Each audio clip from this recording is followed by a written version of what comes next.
In this video, I'll show you how to turn images into videos with Veo AI in 2026. First, open the official Veo-supported experience and check whether image-to-video generation is available in your current interface. Prepare the image you want to animate, making sure you have the rights to use it. Upload the image using the supported image input option. Next, describe how you want the image to move. Instead of describing the entire image again, focus on the animation you want. For example, you might ask for gentle camera movement, moving clouds, flowing water, or a character making a specific motion. Be careful with your instructions.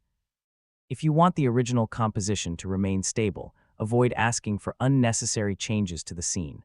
Submit the prompt and allow Veo to generate the video.